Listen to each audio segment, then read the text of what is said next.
Okay, this is the battery replacement. This is a 2005 Chrysler Sebring. They say you could turn the tire to the right. You know what? You really don't have enough room to squeeze this battery out of here. I don't think. So, this fender piece comes out. You jack up the car. This is in there like this.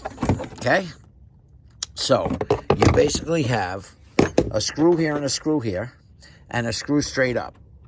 Up. Now look at this. This fender came apart when I did that. I really don't know why it came off. It's kind of strange that it did that. I didn't expect it. Now, there's a strap that this plate goes across the battery.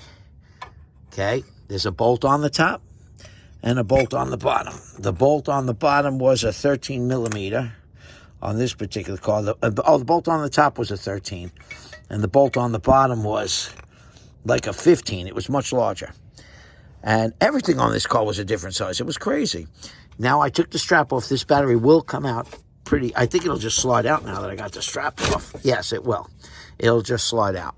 So I'm not showing you the whole thing of changing the battery itself. I'm going to clean these terminals up. They stayed pretty clean, but I'm going to clean them up better. This one didn't have a bolt in it. Somebody put a nut and bolt washers in there. So there's not much I could do here. I could clean it to make a better contact against this plate. That's about all I can do. But, you know, that kind of limits your contact when it's like that. But anyway, I'm going to clean it up as best I can, put it back together. It's a Group 75 battery. Now, this car calls for 700 cranking amps. This one is 650. The battery says 2017. Now, this is 2023, so it lasted a while. Now, the battery I got to replace it with, I just decided to throw it on charge just to make sure. See, it's charging. See, it's charging. It's a Group 75. Now, I found this one. This one is 690 cranking amps. It was $117 at Walmart. Now, the thing is, I'm hoping, you know what? After seeing that the last one was only 650, it's going to be fine.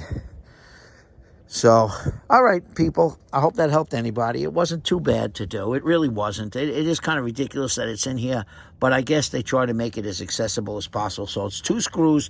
Now, along the top here, you got these plastic things. See those 3 holes on the top? There's 3 holes up there that get these plastic pop-ins. This car only had 1. Plastic pop-in is back here on the back, and then there's 3 across the top. Or at least I think there should be 3. I only saw 1 in this car in the middle. You know, the other 2 were not there.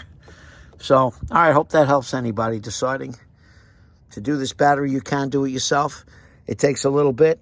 You know, I didn't have a chock. I mean, not a chock, a jack stand, so I put the tire under there in case it was to come down while I was working on it. But, all right, thanks. Like, subscribe. You never know what you're going to get in my silly videos. So this is where the battery is hidden on a 2005 Chrysler Sebring.